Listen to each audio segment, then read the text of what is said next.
How does a machine built with state-of-the-art safety features succumb to a single physical impact that quickly?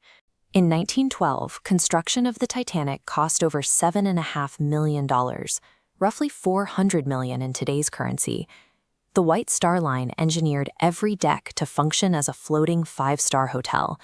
Passengers enjoyed heated swimming pools, Turkish baths, and sprawling grand staircases designed to leave the public in awe. The company was so confident in this engineering that their vice president publicly declared the ship incapable of sinking. That confidence reached the passengers as well. When the order to evacuate finally came, the first lifeboat, designed for 65 people, was lowered with just 28 passengers inside. People felt safer staying on the deck of the sinking ship. This absolute faith in luxury and scale distracted the builders and the passengers from the hostile physical realities of the North Atlantic. At 11:40 p.m. on April 14, 1912, the Titanic struck a 1.5 million-ton iceberg in the pitch black of the ocean.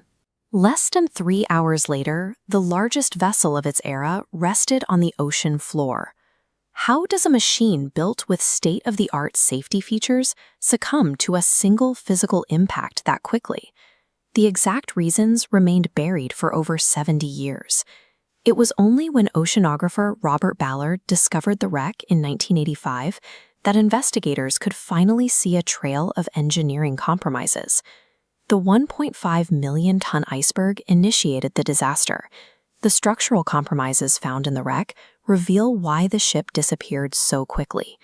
This is the ship's primary advertised defense, the double bottom hull. This thick, dual-layered steel was designed to keep the ship watertight if it ran aground on a reef or shallow seabed. But the iceberg didn't hit the bottom of the ship. It scraped along the front right side of the bow. This revealed a major flaw. The reinforced double layer only protected the bottom, leaving the hull's sides covered by a single layer of steel. For decades, people wondered how mere ice could tear through solid early 20th century steel plates. When scientists analyzed metal recovered from the wreck, they found that the White Star Line had used lower quality steel and structurally weak rivets to cut costs and meet strict construction deadlines. Against the concentrated pressure of a 1.5 million-ton iceberg, the ice didn't have to cut the steel, it just bent the plates inward, snapping off the brittle rivets and popping the hull open at the seams. By choosing cheaper materials, the builders weakened the ship's physical skeleton before it even left port, turning what should have been a survivable scrape into a fatal gash. Inside the hull, the Titanic relied on 16 separate watertight compartments. The ship was engineered to stay afloat, even if 4 of these sections completely flooded.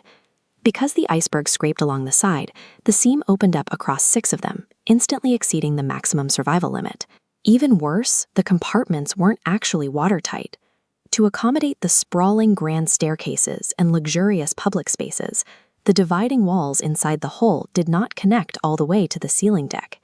As thousands of tons of ocean filled the front 6 compartments, the massive weight dragged the bow downward. The water simply reached the top of the uncapped walls and began to spill over into the 7th compartment, then the 8th.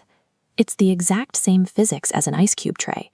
If you fill one end and tilt it forward, the water cascades over the dividers into the next section until the whole thing is full. The very system built to contain a breach guaranteed that the entire lower deck would systematically flood. The final moments of the sinking were dictated by sheer mechanical stress. With the front compartments completely submerged, the front half of the ship pulled downward, lifting the massive stern and its giant propellers high into the air. The steel spine of the Titanic was never designed to support thousands of tons of metal suspended in midair. At 2:20 a.m., the frame gave out, snapping the vessel in two before it plunged to the bottom. While engineering made the ship vulnerable, Captain Edward Smith ignored 7 separate ice warnings that night to maintain a record-breaking speed into a dark, moonless ice field. Help was agonizingly close. The SS Californian was parked just a few miles away, but its crew had turned off their radio for the night and dismissed the Titanic's visual distress rockets as a high society party. Cost-cutting and flawed structural designs left the ship vulnerable to the ice. Arrogant human decision-making sealed the fate of 1,500 people who died in the freezing water. The sheer scale of the disaster forced immediate maritime reforms. This led to the International Ice Patrol to monitor sea lanes and strict new laws requiring ships to carry enough lifeboats for every single person on board. Today, the wreck itself is losing its battle with the ocean. The remaining steel framework is being eaten away by deep-sea bacteria, and experts expect the entire structure to collapse into the sea floor by 2030.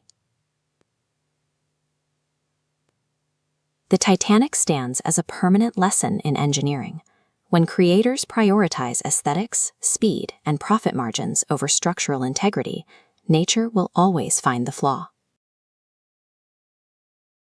For more such videos, like, share, and subscribe our channel.